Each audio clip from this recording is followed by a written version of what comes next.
Hello dear learners, मैं doctor Priya Singla, Nirman campus of education research and training Sunam से diploma of early childhood care and education के students के लिए classes जो हैं आपकी कंडक्ट कर रही हूँ सारे कोर्सेज़ की। अभी जो है हमारी DECE 1 एंड DECE 2 की क्लासेस चल रही हैं।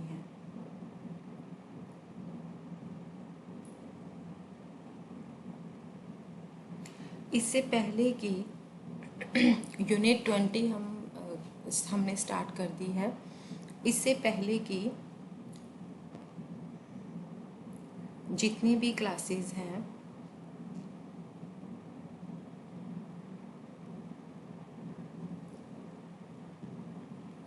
वो निर्माण कैंपस के यूट्यूब चैनल पर आपको मिल जाएंगी। आपकी कन्वीनियंस के लिए फिर भी जब आपकी ये क्लास ओवर हो जाएगी, आप इसका जो डिस्क्रिप्शन बॉक्स जब ओपन करेंगे, आपको वहाँ पर जितनी भी सारी DECE 1 की क्लासेस कंडक्ट हो चुकी हैं उनका जो लिंक है वो आपको वहाँ पर मिल जाएगा। यूनिट 20 में हमने क्या क्या पढ़ना है? Social relationships and child rearing. इसमें हम पढ़ेंगे developing initiative,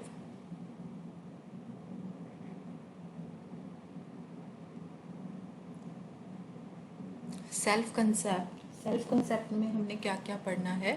origins of self concept, the concept of gender. इसके बाद child rearing practices, way of disciplining, styles of parental behaviour. जो 20.4.1 है वेज ऑफ डिसिप्लिनिंग, हम यहाँ तक जो है वो पढ़ चुकी है।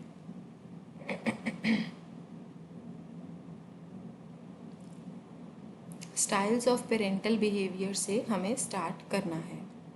Providing nurturance and fostering independence, relationship with siblings. इसके बाद है अग्रेशन। अग्रेशन के अंडर हम पढ़ेंगे अंडरस्टैंडिंग अग्रेसिव बिहेवियर। इसके बाद आएगा एम्पथी एंड एल्ट्रुइज्म। इसके अंडर आएगा फोस्टरिंग एल्ट्रुइज्म एंड एम्पथी। फिर है हमारा फ्रेंडशिप एंड प्ले। इसके अंडर हम पढ़ेंगे वाई फ्रेंडशिप्स आर इम्पॉर्टेंट। उसके बाद आएगा चिल्ड्रंस प्ले। अभी हम स्टार्ट करते हैं अपना 20.4.2 स्टाइल्स ऑफ पेरेंटल बिहेवियर।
ये है हमारा styles of parental behaviour.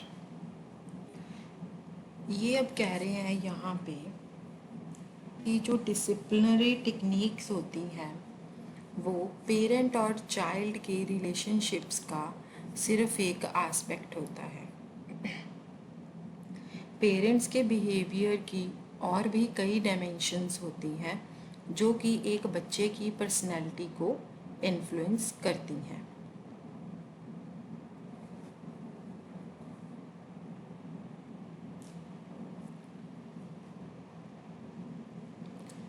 Her parent जो होता है उसका अपना डिफरेंट पेरेंटिंग स्टाइल होता है।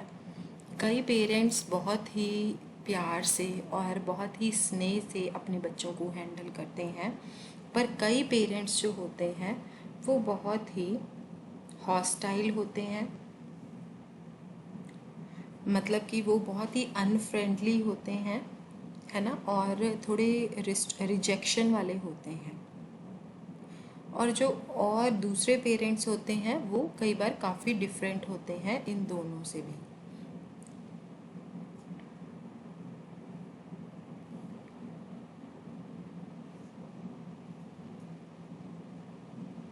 कई पेरेंट्स जो होते हैं वो काफ़ी ज़्यादा फर्म होते हैं अपने रूल्स को लेके, मतलब काफ़ी ज़्यादा अटल होते हैं अपने रूल्स को लेके। कई पेरेंट्स जो होते हैं वो अपने बच्चों के बारे में काफ़ी लैक्स होते हैं, मतलब काफ़ी ढीले होते हैं। और कई पेरेंट्स कैसे होते हैं, काफ़ी ज़्यादा स्ट्रिक्ट होते हैं अपने बच्चों के लिए। इसीलिए पेरेंटल बिहेवियर के बहुत सारे एस्पेक्ट्स होते हैं।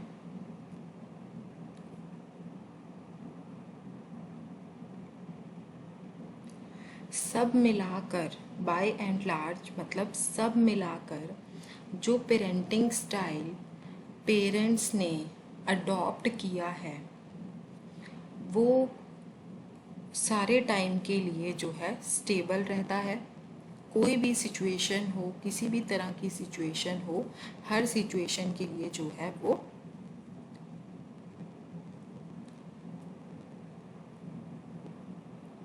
स्टेबल रहता है। बट इसका मतलब ये नहीं है कि जो पेरेंट्स हैं वो इनफ्लेक्सिबल होते हैं। अब यहाँ पर इनफ्लेक्सिबल मतलब अनमेय है, यानी कि कड़े, दृढ़ बोल सकते हैं, स्ट्रॉन्ग बोल सकते हैं, कि मूव भी नहीं होते हैं। एक पेरेंट जो कि आम तौर पे स्ट्रिक्ट होता है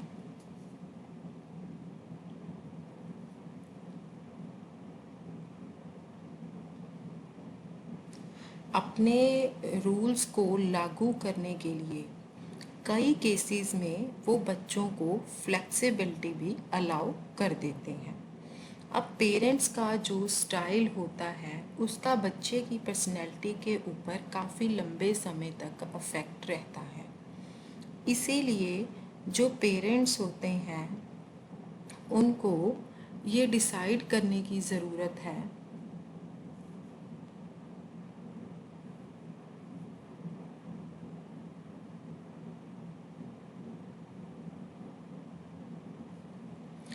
ये डिसाइड करने की ज़रूरत है बहुत ध्यान से कि कौन सा पेरेंटिंग स्टाइल उनको अडॉप्ट करना होगा। ये बहुत ज़्यादा डिफ़िकल्ट होगा डिस्क्राइब करना पेरेंटिंग बिहेवियर के सारे स्टाइल्स को। डिस्कशन को यहाँ पर इजी करने के लिए हम पेरेंट्स के ग्रुप को 4 ब्रॉड कैटेगरीज में डिवाइड कर सकते हैं और ये देख सकते हैं कि कैसे हर स्टाइल जो है वो बच्चे की पर्सनैलिटी को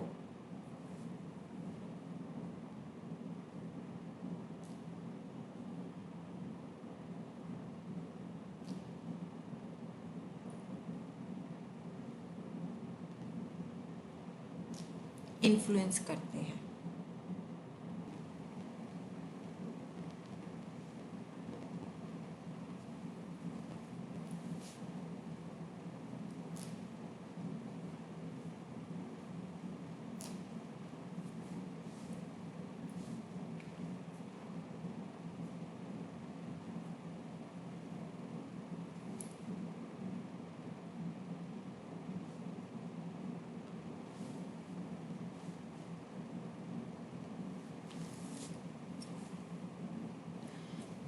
ये काफ़ी ज़्यादा डिफ़िकल्ट होगा ये डिस्क्राइब करना कि पेरेंटल बिहेवियर के सारे स्टाइल्स को डिस्क्राइब करना काफ़ी ज़्यादा डिफ़िकल्ट होगा। डिस्कशन को इजी करने के लिए हम पेरेंट्स के ग्रुप्स को 4 ब्रॉड कैटेगरीज में डिवाइड करते हैं और देखते हैं कि हर स्टाइल जो है वो बच्चे की पर्सनैलिटी को कितना इन्फ्लुएंस करता है। सबसे पहला है हमारा फर्म एंड अफेक्शनेट पेरेंटिंग।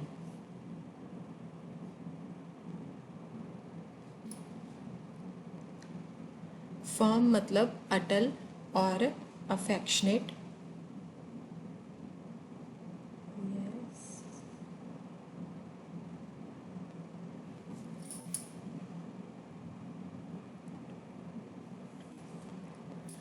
ये जो पेरेंट्स होते हैं, जो बहुत ही अटल और स्नेह वाले पेरेंट्स होते हैं, ये बहुत ही वार्म होते हैं और लविंग होते हैं।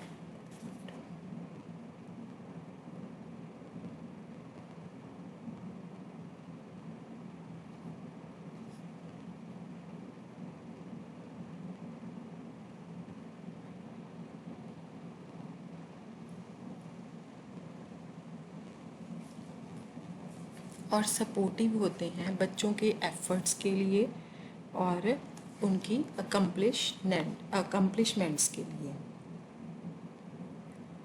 मतलब उनकी जो उपलब्धियां होती हैं उनके लिए। कई बार वो बच्चों को प्रेज़ भी करते हैं, वो बच्चों के प्रति बच्चों की एक्टिविटीज़ में एंथुसियाज़म भी दिखाते हैं। एंथुसियाज़म मतलब उत्साह दिखाते हैं।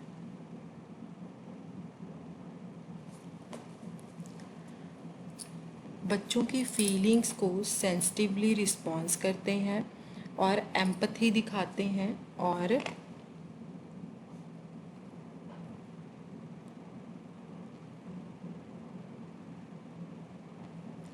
मतलब एम्पथी मतलब सहानुभूति दिखाते हैं और कंपैशन दिखाते हैं मतलब करुणा भी दिखाते हैं। वो आम तौर पर अपने बच्चों की ज़रूरतों को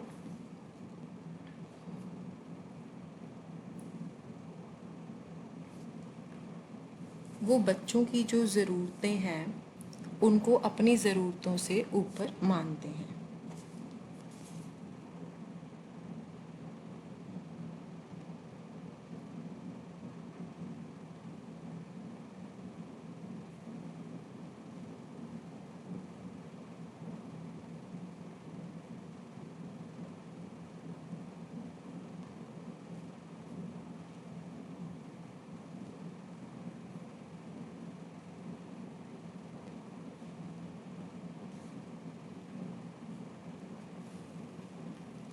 वो ये अंडरस्टैंड करते हैं कि उनकी बच्चों की पर्सनैलिटी के करैक्टरिस्टिक्स को अंडरस्टैंड करते हैं, वो बच्चों की पर्सनैलिटी के करैक्टरिस्टिक्स को अंडरस्टैंड करते हैं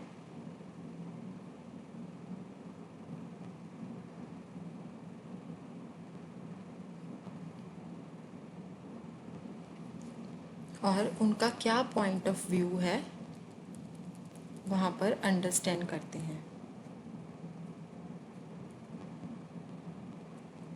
जो ऐसे पेरेंट्स होते हैं वो डिसिप्लिनिंग में काफ़ी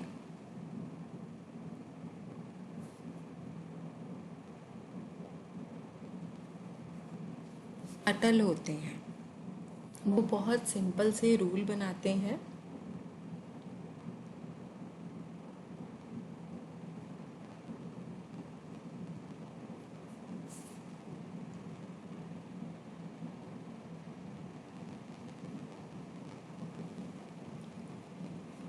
और ये बच्चों के लिए ये भी क्लियर करते हैं कि उनको इसका पालन करना होगा और अगर वो डिसओबे करते हैं, इनको नहीं मानते हैं, तो इसके क्या कॉन्सिक्वेंसेस होंगे। सेम टाइम पर क्या है कि वो एक्सप्लेन करते हैं रीजंस को कि उन्होंने जो भी कोई रूल्स बनाए हैं वो कैसे बनाए हैं।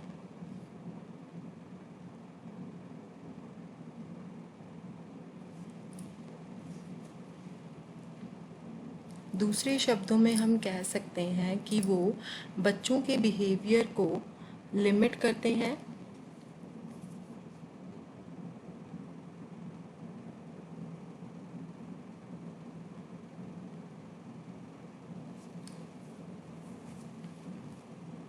बट इन लिमिट्स के बीच में ही वो इंडिपेंडेंस को एनकरेज भी करते हैं। वो बच्चों के लिए बहुत ज़्यादा फ्लेक्सिबिलिटी को अलाउ करते हैं ताकि बच्चे जो हैं वो इंडिपेंडेंटली इन रूल्स को के साथ एक्ट कर सकें।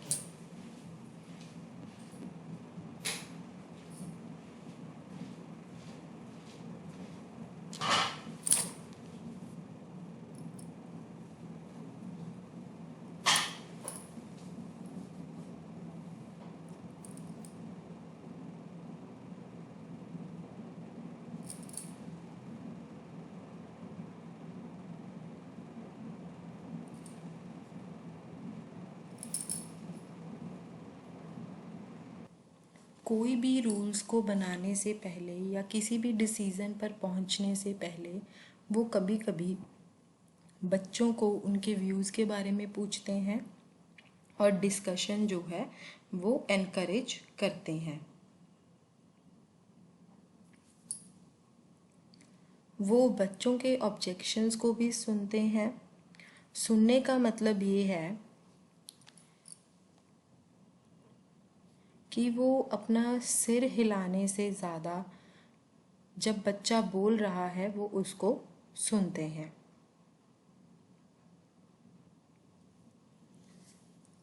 इसका मतलब ये है कि बच्चा क्या कह रहा है वो इस बात को कंसीडर करते हैं और इसको रिस्पॉन्ड भी करते हैं।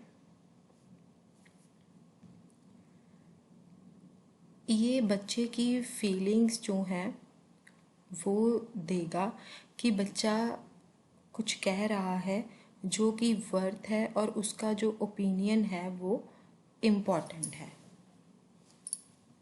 जो इस तरह का एटमॉस्फेयर होता है वो काफ़ी ज़्यादा हाई लेवल का वार्मथ रिफ्लेक्ट करता है और एक पेरेंट और बच्चे के बीच में कम्युनिकेशन अच्छी बनी रहती है। इसमें बच्चा फील करता है कि उसके लिए बहुत इजी है अपनी ट्रू फीलिंग्स को एक्सप्रेस करना अपने पेरेंट्स के सामने। कहते जो पेरेंट्स अपने बच्चों से काफ़ी डिमांड करते हैं या एक्सपेक्ट करते हैं काफ़ी मैच्योर बिहेवियर की, वो अपने बच्चों के लिए काफ़ी हाई स्टैंडर्ड्स को सेट करते हैं अचीव करने के लिए। पर इसके साथ साथ क्या है, उनकी अपने बच्चों से जो भी कोई डिमांड होती है वो काफ़ी ज़्यादा रीज़नेबल होती है।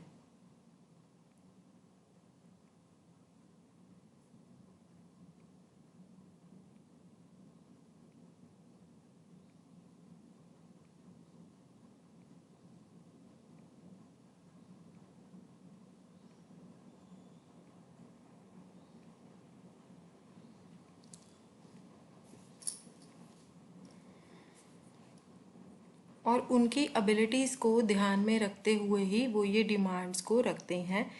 जब पेरेंट्स जो हैं वो बच्चों से जो एक्सपेक्टेशंस करते हैं वो रीज़नेबल होती हैं, तो बच्चा जो है वो अपने पेरेंट्स को मिलने के योग्य हो जा पेरेंट्स के स्टैंडर्ड्स जो होते हैं उनको मीट करने के योग्य हो जाता है और वो सेंस ऑफ कॉम्पिटेंस जो होता है उसको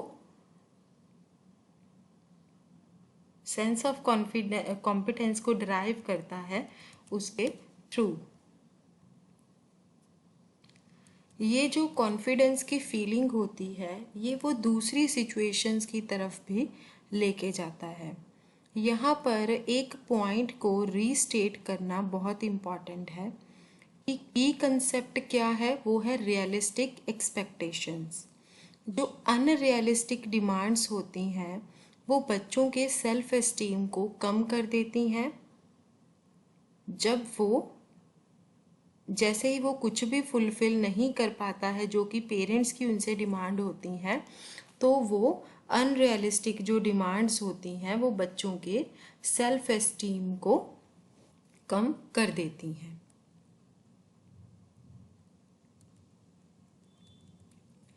ऐसा जो पेरेंटिंग स्टाइल होता है जो कि स्नेह वाला होता है, अटल होता है, पर फिर भी फ्लेक्सिबल होता है, वो बच्चों में काफ़ी ज़्यादा इंडिपेंडेंस लाती है और सेल्फ रिलायंस जो है वो लाता है।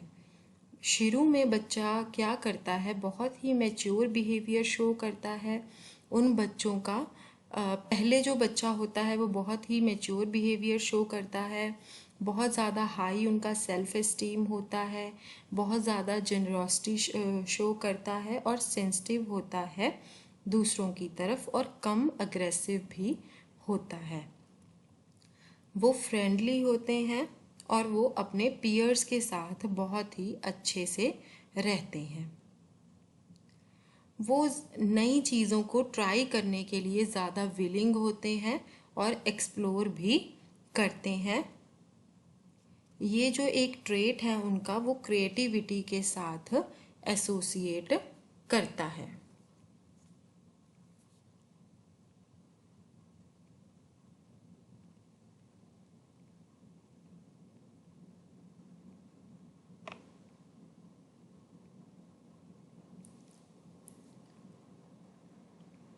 ये बहुत ज़्यादा प्लानफुल होते हैं और स्कूल में बहुत ज़्यादा अच्छा परफॉर्म करते हैं दूसरे बच्चों के कंपैरिजन में।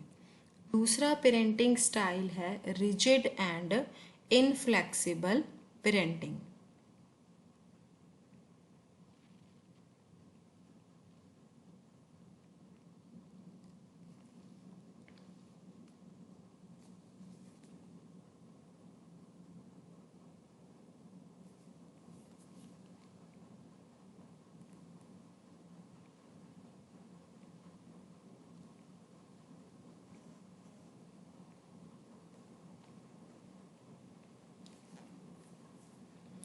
रिजिड एंड इनफ्लेक्सिबल पेरेंटिंग कैसी होती है?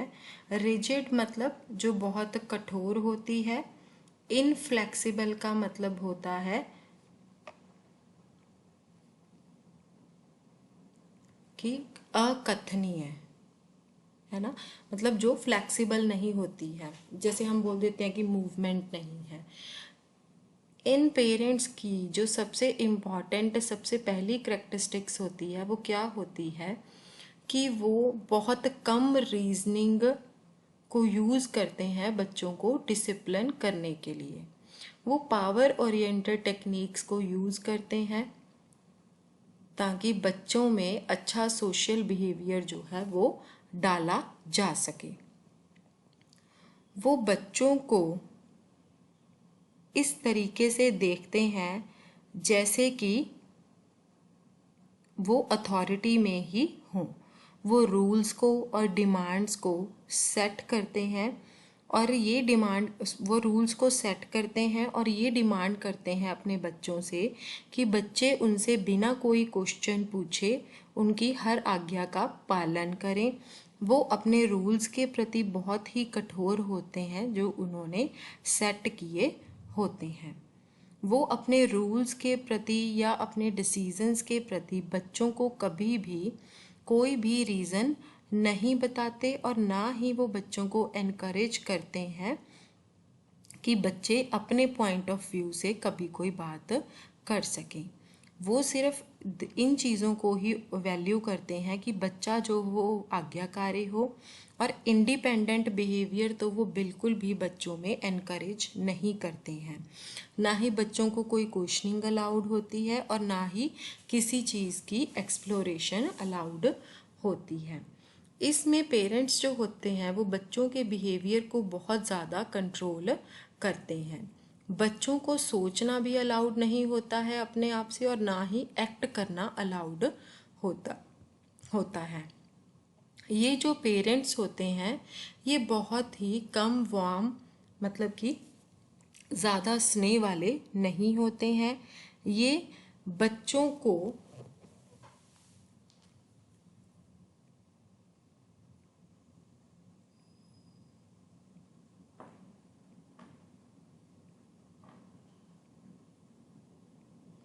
बच्चे की शायद ही कभी प्रशंसा करते हैं।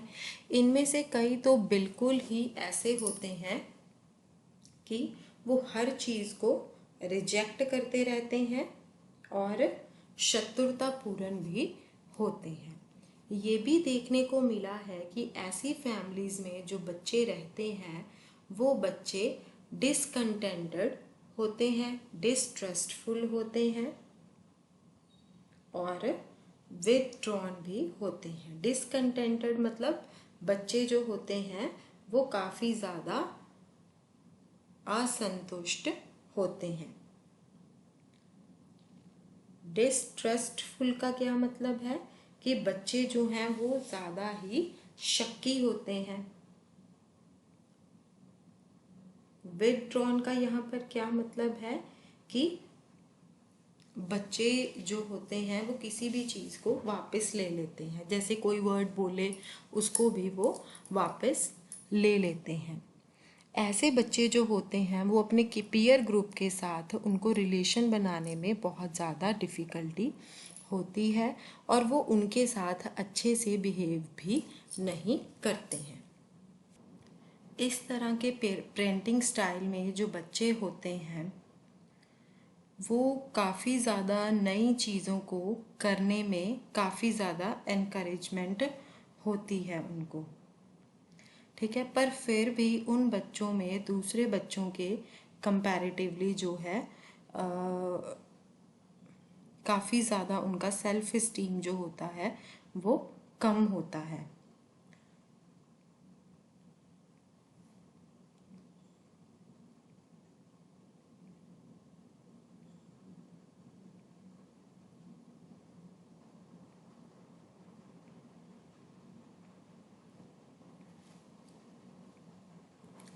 पेरेंट्स के बिहेवियर के रिस्पॉन्स में कई बच्चे जो होते हैं वो कई बार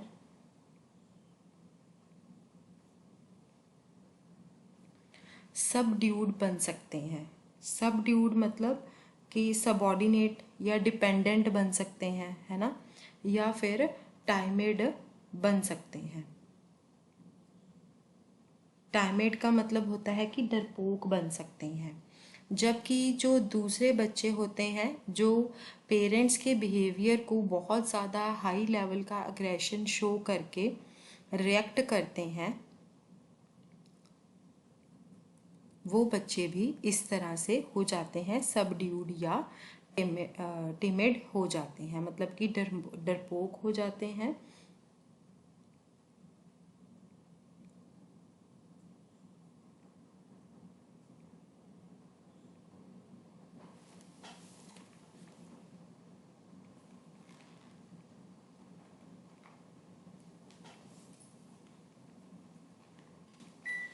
टीनेजर्स की तरह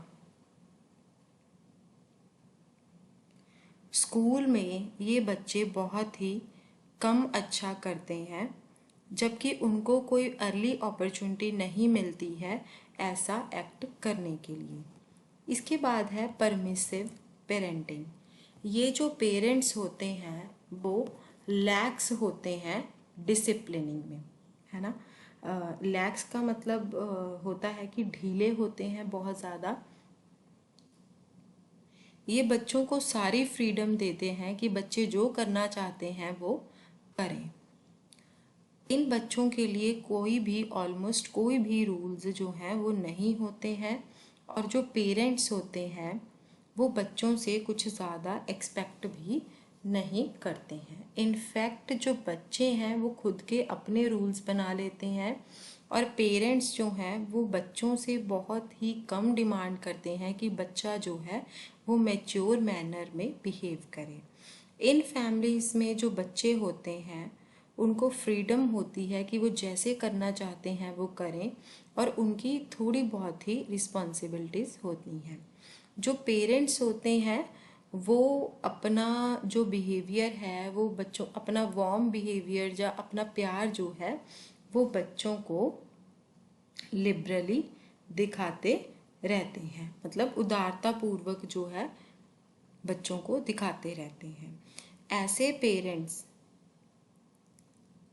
कि जो बच्चे होते हैं वो बहुत ही कम मैच्योर होते हैं और बहुत ही कम रिलायंट भी होते हैं।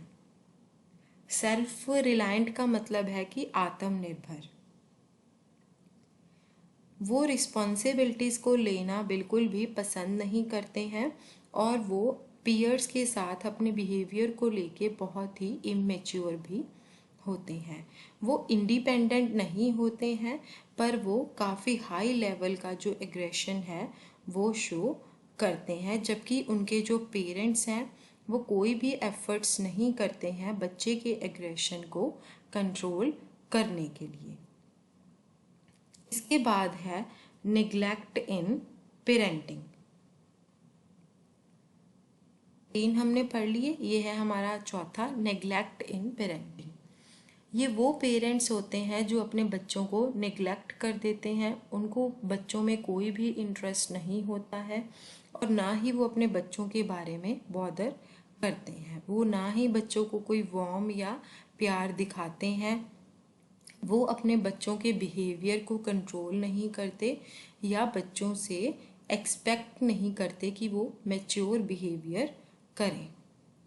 इस तरह का जो पेरेंटिंग स्टाइल होता है वो बहुत ही ज़्यादा नेगेटिव प्रभाव डालता है बच्चों की पर्सनैलिटी के ऊपर।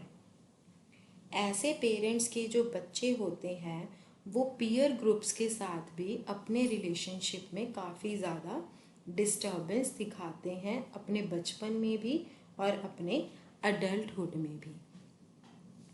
उनमें सोशल स्किल्स की भी कमी होती है, यानी कि वो सोसाइटी में भी दूसरे लोगों से ज़्यादा इंटरेक्ट नहीं करते हैं और ना ही वो कोई लीडरशिप स्किल्स को दिखाते हैं। इनफैक्ट वो एंटी सोशल बिहेवियर भी शो करते हैं एडोलेसेंस और अडल्टहुड में। वो कोई ज़्यादा मोटिवेटेड भी नहीं होते हैं किसी भी चीज़ को अचीव करने के लिए और ना ही वो किसी चीज़ में सक्सेस पाने के लिए बहुत ज़्यादा ट्राई करते हैं।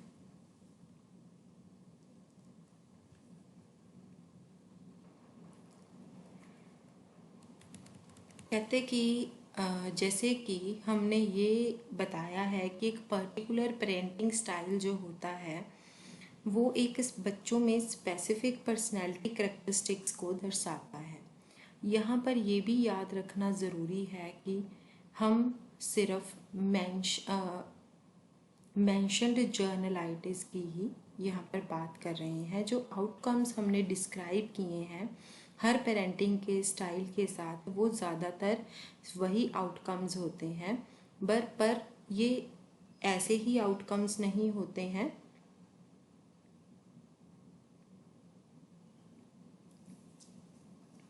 जो बच्चे होते हैं वो लोगों के द्वारा भी इन्फ्लुएंस होते हैं जब अपनी फैमिली के बाहर वो लोगों से मिलते हैं।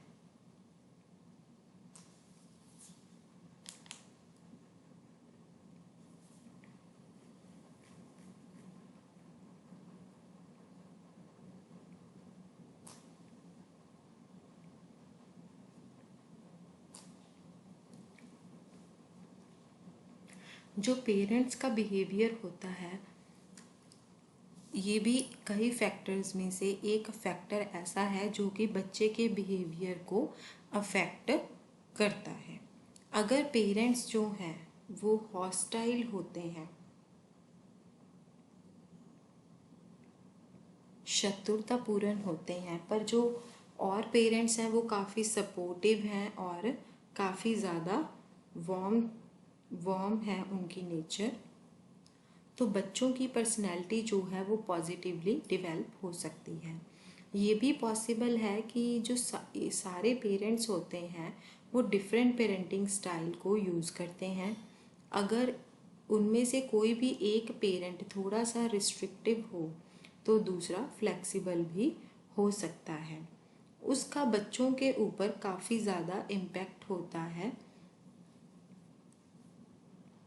अगर दोनों पेरेंट्स रिस्ट्रिक्टिव हों उसके कंपैरेटिवली। इसके बाद है providing nurturance and fostering independence. providing nurturance and fostering independence.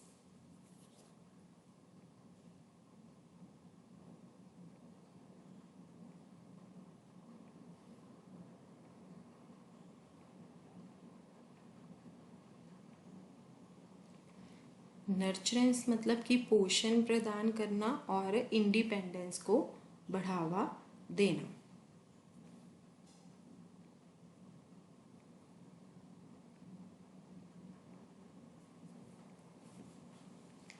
कहते कि आप जानते हैं कि जैसे जैसे बच्चा जो है वो ग्रो करता है वो अपने आप से काफ़ी टास्क करने के योग्य हो जाता है। अब जो प्री स्कूलर है वो जब टॉडलर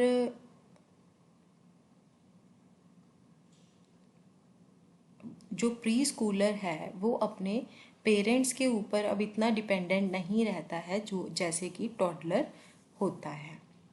जैसे ही preschooler middle childhood years में एंटर करता है और एडोलेसेंस में एंटर करता है वो बहुत और भी ज़्यादा जो है इंडिपेंडेंट बन जाएगा। यहाँ पर ये इम्पॉर्टेंट है कि हमें बच्चों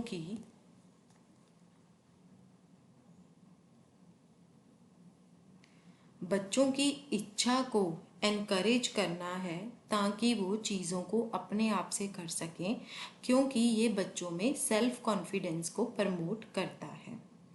ये इस चीज़ से भी रिलेटेड होता है कि कैसे बच्चे जो हैं लाइफ में सिचुएशंस के साथ डील करते हैं और किस एक्सटेंट तक वो ये बिलीव करते हैं कि वो दूसरी चीज़ों के ऊपर कंट्रोल कर सकते हैं। कैसे एक बच्चा जो है वो अपने चाइल्डहुड ईयर्स में इंडिपेंडेंट हो सकता है या लेटर इन अडल्टहुड बच्चा जो होता है कैसे पेरेंट्स जो होते हैं वो बच्चों की अर्ली डिपेंडेंसी को हैंडल करते हैं।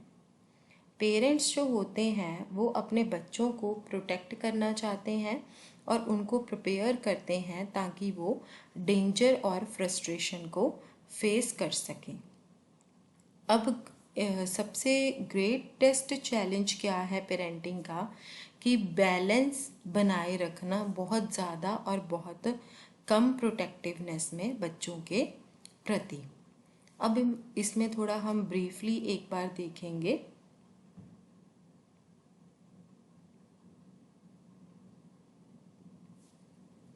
जो डिपेंडेंट बिहेवियर होता है बच्चों का उसके दो फॉर्म्स होते हैं। फर्स्ट वन है अफेक्शन सीकिंग,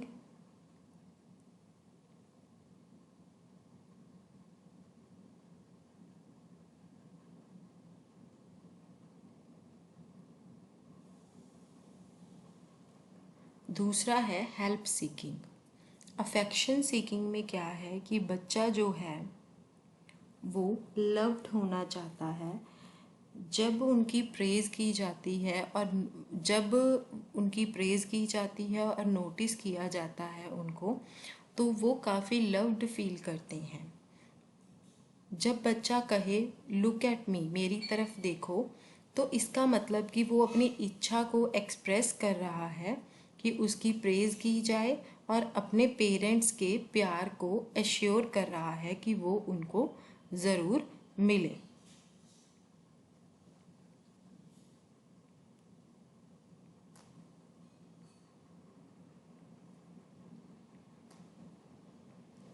नेक्स्ट है हमारा हेल्प सीकिंग।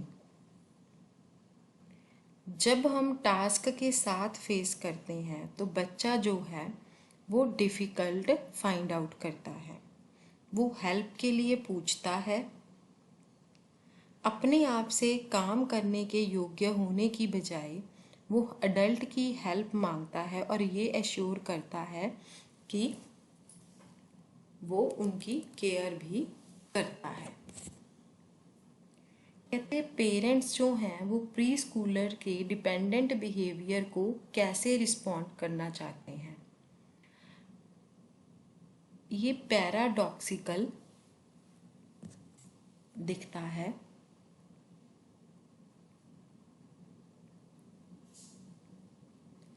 पैराडॉक्सिकल मतलब हम बोल सकते हैं कि लोक विरुद्ध, है ना, ये ऐसे दिखता है।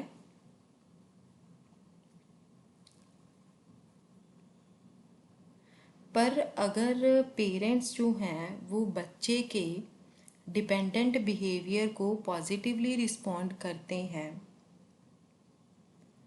तो ये बच्चे को ग्रो अप और भी ज़्यादा इंडिपेंडेंट ग्रो अप होने में हेल्प करता है।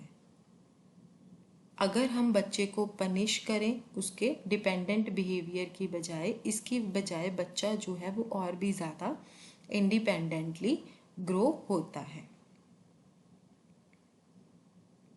एक बच्चा जो स्नेह के लिए पूछता है और अपने पेरेंट्स से उसको ये स्नेह मिलता है तो वो बच्चा अपने आप को काफ़ी ज़्यादा इमोशनली सिक्योर फील करता है और इंडिपेंडेंट अडल्ट फील करता है।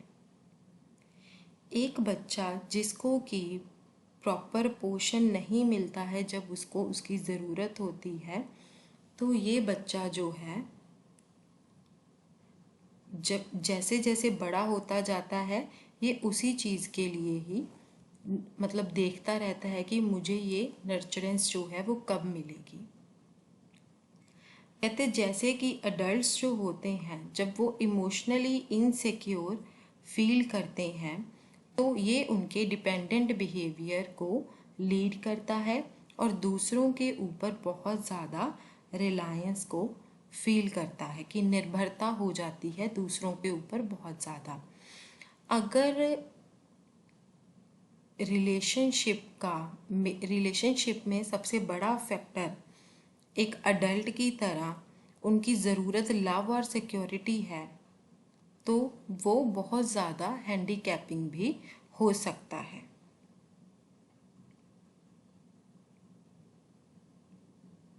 एक एग्ज़ाम्पल अगर मिल जाए तो प्री स्कूलर्स के ईयर्स के लिए तो उससे सब कुछ क्लियर हो जाएगा। कहते कि एक बच्चा जो अपने पेरेंट्स को चिपका रहता है जब उसको प्री स्कूल में छोड़ दिया जाता है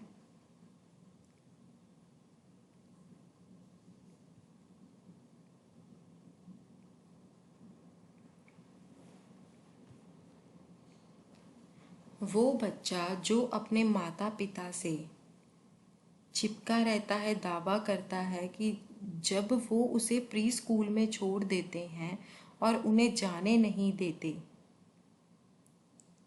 तब वो होने की संभावना होती है जो कि आश्रित व्यवहार है। माता पिता को खरीदने के लिए पर्याप्त रूप से प्रतिक्रिया नहीं दी गई है।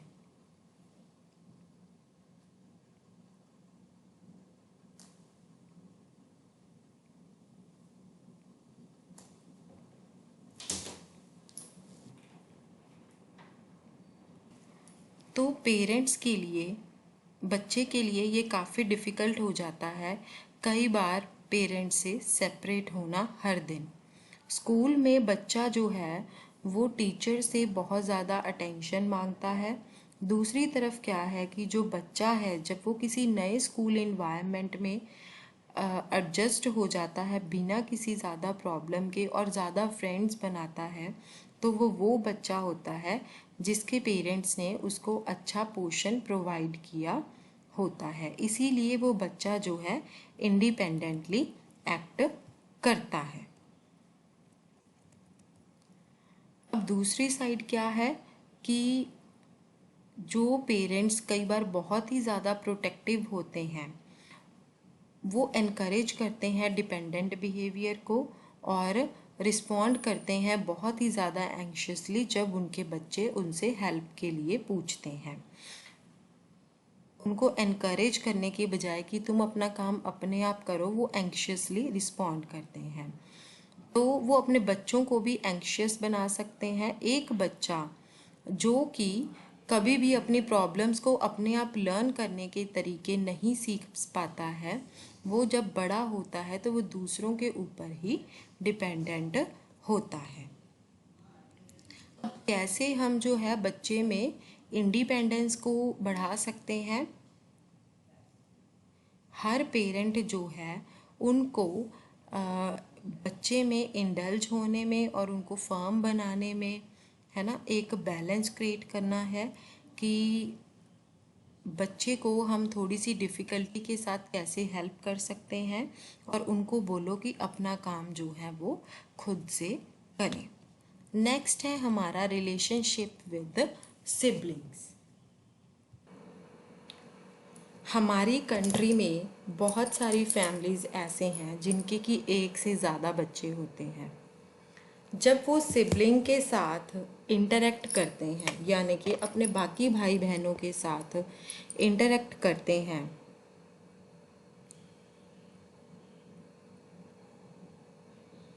वो पार्ट बच्चों की लाइफ का सबसे इम्पॉर्टेंट पार्ट होता है।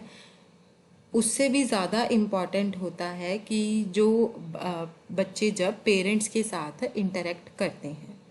इनफैक्ट कई फैमिलीज़ में क्या है, जहाँ पर जो बड़े बच्चे होते हैं वो अपने छोटे भाई बहनों का ख्याल रखते हैं जब पेरेंट्स जो हैं जब काम के लिए बाहर जाते हैं। ज़्यादा टाइम क्या है सिबलिंग्स के साथ बच्चे जो हैं वो स्पेंड करते हैं रेदर देन पेरेंट्स। जो सिबलिंग्स हैं वो सोशलाइजेशन के एक बहुत ही इम्पॉर्टेंट एजेंट्स होते हैं। बच्चों के सिबलिंग के साथ जो रिलेशंस हैं उनमें एक बहुत ही मतलब मार्किंग वाला एक डिफरेंस होता है अगर हम उनके रिलेशनशिप को पेरेंट्स के साथ कंपेयर करें। कौन सा है वो? कहते जो सिबलिंग्स होते हैं वो एज में एक दूसरे के नज़दीक होते हैं, है ना। और जो पेरेंट्स के साथ जो बच्चों का रिलेशनशिप होता है उससे ज़्यादा बच्चों का आपस में जो रिलेशनशिप होता है वो बहुत ज़्यादा इक्वल होता है, फ्रेंडली होता है और पेरेंट्स से ज़्यादा डेमोक्रेटिक होता है। पर जो फ्लेक्सिबल और चाइल्ड सेंटर्ड पेरेंट्स होते हैं उन बच्चों द्वारा अथॉरिटी फिगर्स जो हैं उनको दी जाती हैं कि पेरेंट्स जो हैं वो हमारी अथॉरिटी हैं।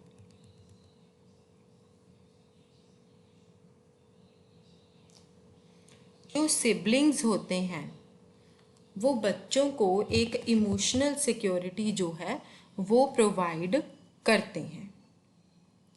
अब स्ट्रेसफुल और कंफ्यूजिंग सिचुएशंस में क्या होता है कि वो सपोर्ट और एडवाइस का सोर्स भी होते हैं जो सिबलिंग्स होते हैं।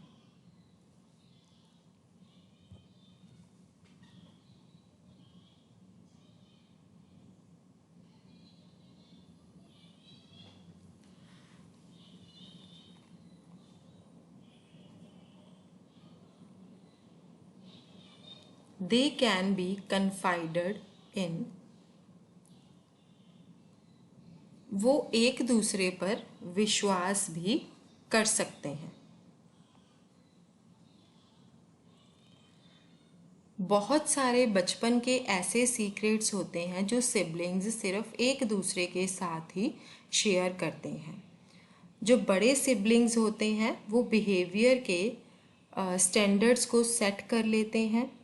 आप ये भी नोटिस करेंगे कि कैसे जो छोटा बच्चा है वो बड़े बच्चे की नकल करने की भी कोशिश करता है।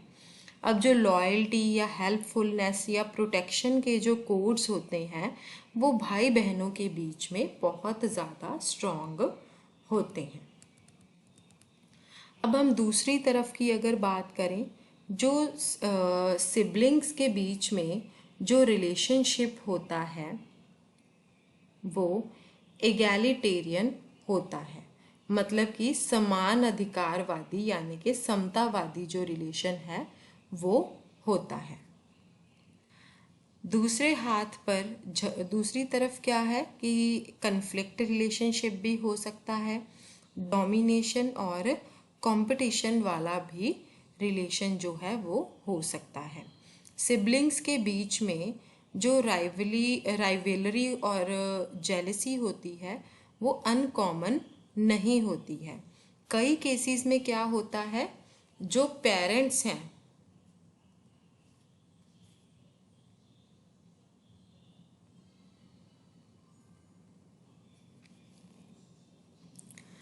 पेरेंट्स हैं वो सिचुएशन के साथ सेंसिटिवली डील करते हैं, और जो सेकंड बच्चे का बर्थ होता है वो बड़े बच्चों को कई बार अपसेट भी कर देता है, पर्टिकुलरली तब जब पेरेंट्स जो होते हैं वो बड़े बच्चों को इग्नोर करना स्टार्ट कर देते हैं। ये है आपकी एक्सरसाइज 3। इसके बाद है हमारा 20.7, दैट इज अग्रेशन।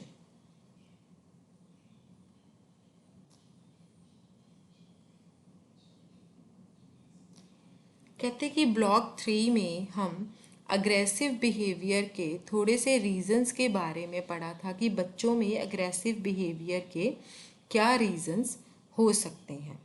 जब टॉडलर्स अपसेट होते हैं या फ्रस्ट्रेट होते हैं तब वो अपने इमोशंस को एक्सप्रेस करते हैं काफ़ी ज़्यादा अग्रेसिवली बिहेव करके। वो चीज़ों को फेंक देते हैं या किक करते हैं, दूसरों के ऊपर किक करके फेंक देते हैं।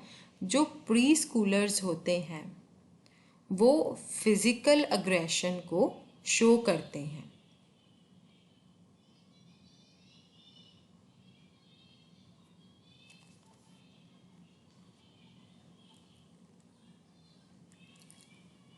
या फिर वो वर्बल अग्रेशंस भी यूज़ करना शुरू कर देते हैं, जैसे कि नाम लेके बुलाना या फिर टॉन्ट करना।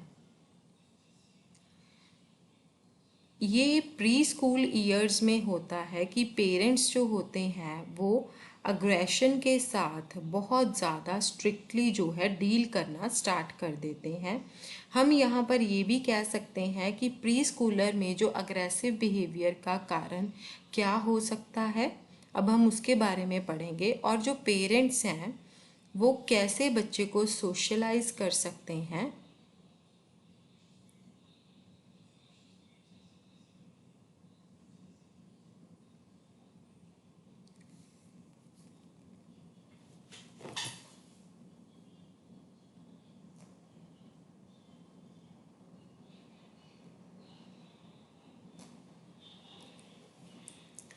कई सिचुएशंस ऐसी होती हैं जिसमें जो प्री स्कूल बच्चा है वो कभी कभी फ्रस्ट्रेट फील करता है और इसीलिए वो अग्रेसिवली बिहेव करता है।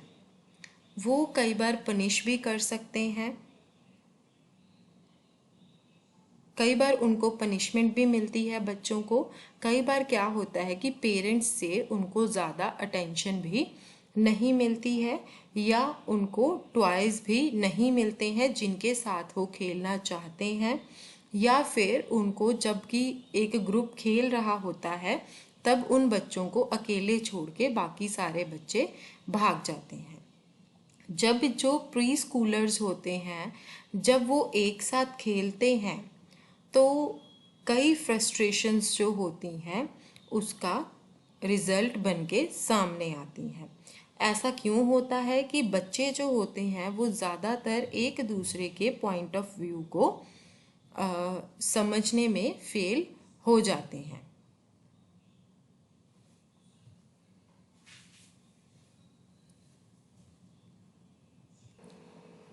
बहुत सारी सिचुएशंस ऐसी भी होती हैं जिसमें जो प्री स्कूल बच्चे होते हैं वो फ्रस्ट्रेट फील कर सकते हैं और इसीलिए वो बहुत ज़्यादा गुस्से में बिहेव करते हैं। उनको कई बार पनिशमेंट भी दी जा सकती है या कई बार वो पेरेंट्स की उनको अटेंशन भी नहीं मिलती है।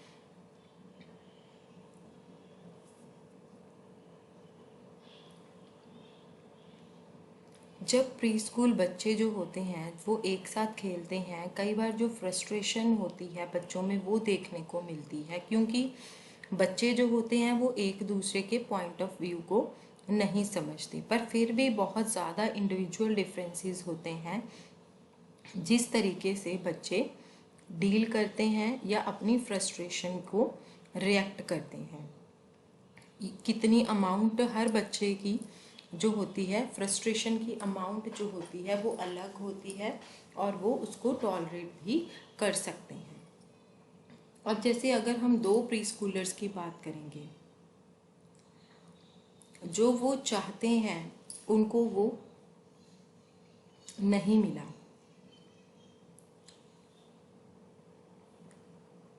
तो जो एक है वो किसी और चीज़ के साथ खेलना शुरू कर देता है तो उसने नॉन अग्रेसिव रिस्पॉन्स दिया, पर जो दूसरा है उसने चीज़ों को पटकना शुरू कर दिया, तो ये क्या हुआ, अग्रेसिव रिस्पॉन्स।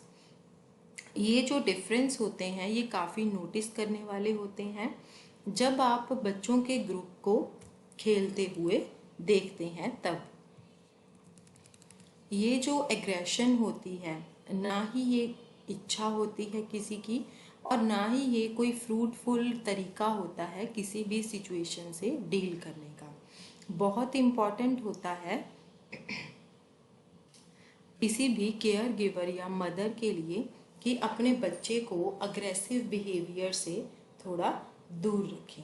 एक तरीका ये है कि वो बच्चों को समझें कि बच्चे के अग्रेसिव बिहेवियर के पीछे क्या कारण है और उस कारण को चेंज करके बच्चों के बिहेवियर को चेंज करने की कोशिश करें।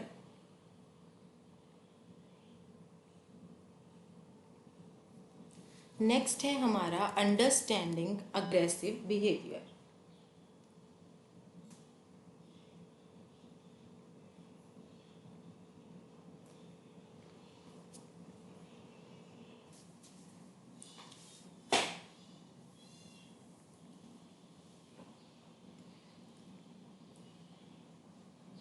कहते कि जैसे ट्रेड्स जो होते हैं वो हमें मिलते हैं, उसी तरह से जो रीजंस होते हैं वो हेरिडिटरी भी हो सकती है और एनवायरनमेंट भी हो सकता है। इनबॉर्न टेम्परामेंटल डिफरेंसेस भी हो सकते हैं बच्चों के बीच में, जो कि अग्रेशन की अमाउंट को कारण भी बन सकते हैं। जैसे कि मान लीजिए हेरिडिटी भी हो सकती है, हो सकता है बच्चे में ये जन्म से ही उसके अंदर ही पैदा हो ये जो एग्रेशन होता है ड्यू टू हेरिडिटरी। जहाँ इन्वायरमेंटल डिफरेंस भी हो सकते हैं, इन्वायरमेंट के कारण बच्चे को किस तरह का माहौल मिला है उसकी वजह से बच्चे का बिहेवियर जो है वो अग्रेसिव भी हो सकता है। पर ये जो बायोलॉजिकल फैक्टर्स होते हैं ये सिर्फ बच्चे को एक प्री डिस्पोजिशन देते हैं बिहेव करने के लिए, पर एक्चुअली ये जो है अग्रेसिव बिहेवियर का कारण नहीं बनते हैं।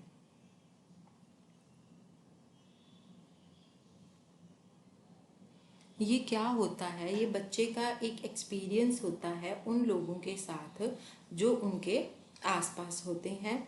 वो उन बच्चों को फैसिलिटेट करते हैं, एक्सप्रेशंस को रिस्ट्रेन करते हैं। इसीलिए ये जो अग्रेशन है ये हमेशा दूसरों से ही सीखा जाता है।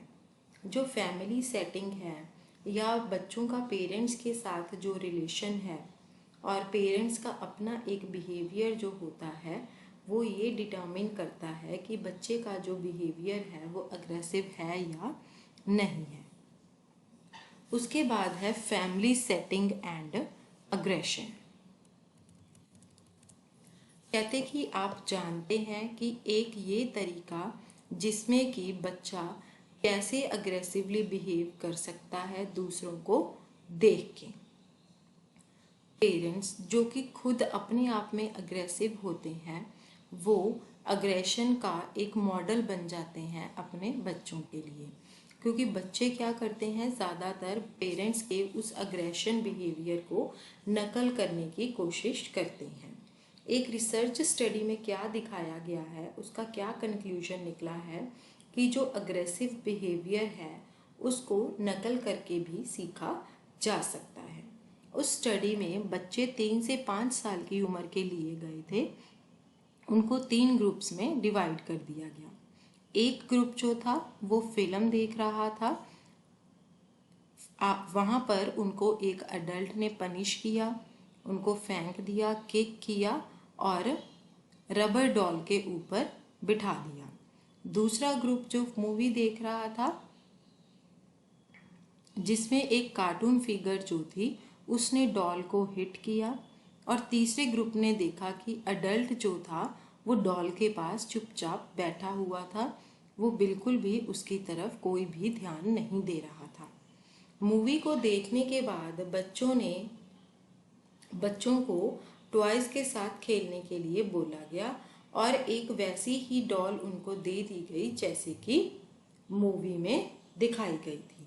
ज़्यादातर बच्चे जो थे जिन्होंने डॉल को एक अडल्ट को हिट करते हुए देखा, उन्होंने अपने आप डॉल को हिट किया, और उनमें से कई ऐसे थे जिन्होंने उस एक्शन को ब्लो बाय ब्लो नकल किया। बहुत सारे बच्चे जो थर्ड ग्रुप के थे वो डॉल के साथ खेल रहे थे, उसको बिना किक किए और बिना अग्रेसिव बिहेवियर शो किए। नेक्स्ट है हमारा inconsistency between the care giver words and actions. ये एक और फैक्टर है जो कि बच्चों में अग्रेसिव बिहेवियर को इंक्रीज करता है। जब पेरेंट्स जो हैं वो अग्रेसिव बिहेवियर को वर्बली डिसअप्रूव कर देते हैं, वो कहते हैं कि ये जो तुम्हारा बिहेवियर है इसको बिल्कुल भी अप्रूवल नहीं दिया जाएगा, बट प्रैक्टिस में क्या है, वो बच्चों के प्रति खुद अग्रेशन वाला बिहेवियर यूज़ करते हैं, तो बच्चा जो है वो और भी ज़्यादा फिर अग्रेसिव बिहेवियर को शो करेगा। अगर हम जो लर्निंग है वो एल्ट्रिस्टिक होती है तो ये कहना इनफ नहीं होगा कि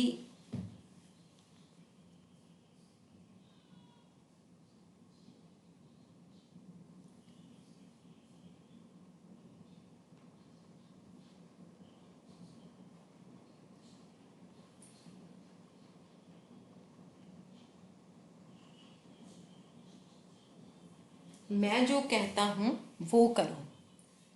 एक बंदा जो है वो इसमें एक एग्जाम्पल सेट कर देता है। अल्ट्रुइस्टिक मतलब परोपकारी। Parents behaviour towards the child, कहते अगर पेरेंट्स का बिहेवियर बच्चों के प्रति जैसा होगा तो बच्चे भी वैसा ही बिहेवियर जो है वो शो करेंगे।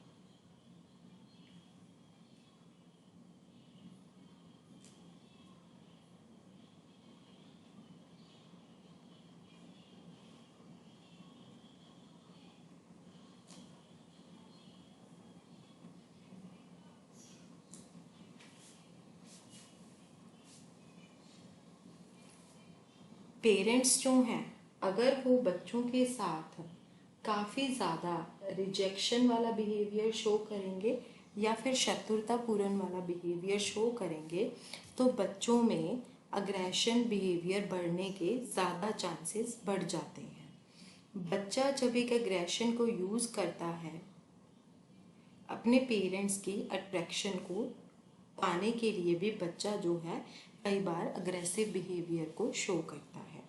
कहते कि हमने ये पढ़ा होगा कि कन्फ्यूजन और जो डिसओरिएंटेशन होती है, डिसऑर्डरिंग होती है पेरेंटिंग में, मतलब जो पेरेंट्स कन्फ्यूजन में रहते हैं या फिर जो पेरेंट्स डिसऑर्डर करते हैं, मतलब जब पेरेंट्स बिहेवियर के किसी भी कोड को एनफोर्स नहीं करते हैं तो उसको हम बोलते हैं परमिसिवनेस। ये बच्चों में अग्रेशन भी एनकरेज करता है। ऐसे पेरेंट्स जो होते हैं वो डिसिप्लिन के बारे में बहुत ही ढीले होते हैं और ये बच्चों को इस तरह का एटमॉस्फेयर देते हैं कि बच्चे जो करना चाहते हैं वो करें। इससे क्या है, वो उनके अग्रेसिव बिहेवियर को और थोड़ा सा रेजिस्ट करने में उनकी मदद कर रहे होते हैं। कहते कि आप जानते हैं कि जब पेरेंट्स फिजिकल पनिशमेंट को इनकंसिस्टेंटली और आर्बिट्रेरली यूज करते हैं। कहते कि इसका मतलब है कि जब पेरेंट्स जैसा फील करते हैं अगर वो वैसे ही करते हैं तो वो यूजुअली क्या होता है, बच्चों में कई बार एग्रेशन का कारण भी बन सकता है। बट दोबारा क्या है कि इंडिविजुअल डिफरेंसेस यहाँ पर होते हैं। कई बच्चे जो हैं वो अपना शत्रुतापूर्ण वाला जो रिस्पॉन्स होते हैं उसको दबा लेते हैं जब उनको पनिश किया जाता है, पर जो दूसरे होते हैं वो परसिस्ट करते हैं। कई बार उनका अग्रेसिव वाला बिहेवियर जो होता है ये ज़्यादा बढ़ने लग जाता है। ये भी देखा गया है कि अग्रेसिव और नॉन अग्रेसिव बच्चों के तरीके में काफ़ी ज़्यादा डिफरेंस होता है दूसरे लोगों से डील करने में। जो अग्रेसिव बच्चे होते हैं वो ज़्यादा सोचते हैं कि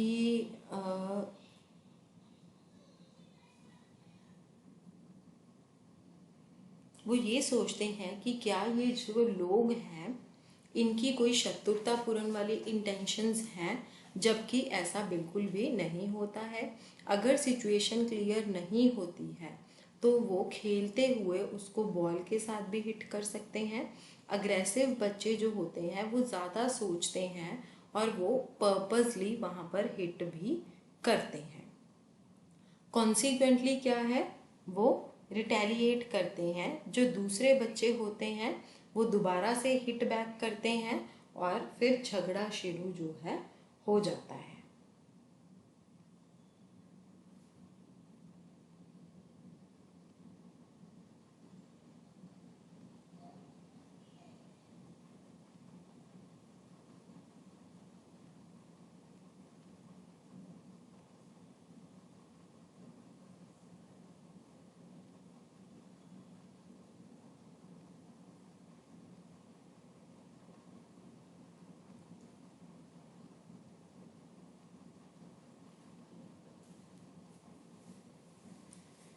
ये भी देखा गया है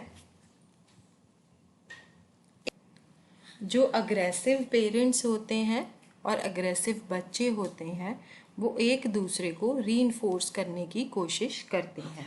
जो पेरेंट्स होते हैं वो रूल सेट करते हैं और बच्चे जो होते हैं वो उसको डिफेंडली रिएक्ट करते हैं, और पेरेंट्स उसके बदले में क्या करते हैं, उनको स्ट्रॉन्ग पनिशमेंट देते हैं और उनके लिए स्ट्रॉन्ग थ्रेट्स जो होते हैं वो यूज़ करते हैं। अब बच्चे क्या करते हैं, वो इसको रिस्पॉन्ड करते हैं अग्रेशन को इंक्रीज करके। इसी कारण से ये जो इंटरेक्शन होती है ये अग्रेशन को मेंटेन करती है। एक बार दोबारा से हम इस फैक्ट को हाईलाइट करते हैं कि ये सिर्फ सोशलाइजेशन के लिए ही नहीं होती है बल्कि ये बच्चों की पर्सनैलिटी को भी इन्फ्लुएंस करती है, पर इसके साथ साथ ये बच्चे के टेम्परामेंट को भी इन्फ्लुएंस करती है, जो आगे फिर सोशलाइजेशन को इन्फ्लुएंस करती है। नेक्स्ट है हमारा सोशलाइजिंग अग्रेशन। कहते कि कैसे एक बंदा जो है वो अग्रेशन के साइकिल को तोड़ सकता है। ये बहुत इम्पॉर्टेंट होता है ऐसा करना, क्योंकि जो अग्रेशन का ट्रेट है जितना वो बढ़ता जाएगा वो टाइम के साथ बिल्कुल स्टेबल होता जाएगा। स्टडीज़ ने क्या शो किया है कि जो अग्रेसिव बच्चे होते हैं वो अग्रेसिवली ही बिहेव करते हैं जैसे कि बड़े बिहेव करते हैं। अब सबसे इम्पॉर्टेंट चीज़ इसमें क्या है कि जो अडल्ट्स होते हैं वो अपने बिहेवियर को मॉडिफाई करते हैं। अब एक फॉरमोस्ट थिंग क्या है कि जो अडल्ट्स होते हैं वो अपने बिहेवियर को मॉडिफाई कर सकते हैं। दूसरा तरीका क्या है बच्चों के एग्रेशन को कम करना, कि हमें उनको समझने में मदद करनी है कि और भी बहुत सारे तरीके होते हैं जिससे आप अपना गुस्सा जो है एक्सप्रेस कर सकते हो। अग्रेसिव होने की बजाय आपको अपना गुस्सा जो है वो मतलब एक्सप्रेस करना है, पर सही तरीके से एक्सप्रेस करना है। जब पेरेंट्स अपने बच्चों को अग्रेसिवली बिहेव करने के लिए पनिश करते हैं तो वो बच्चे को एक मैसेज दे रहे होते हैं कि वो क्या नहीं कर सकते हैं, पर वो उनको ये नहीं बताते हैं कि उनको क्या करना चाहिए और वो क्या कर सकते हैं। कॉन्सिक्वेंटली क्या है, बच्चा जो है वो फिर से रिपीट करता है कि उसको बेस्ट जो है वो क्या पता है, कि उसको अग्रेसिवली बिहेव करना है। इसीलिए ये इम्पॉर्टेंट है बच्चे को टीच करना कि क्या ऑल्टरनेटिव वेज होते हैं फ्रस्ट्रेशन के साथ और एंगर के साथ डील करने के। कई तरीके हैं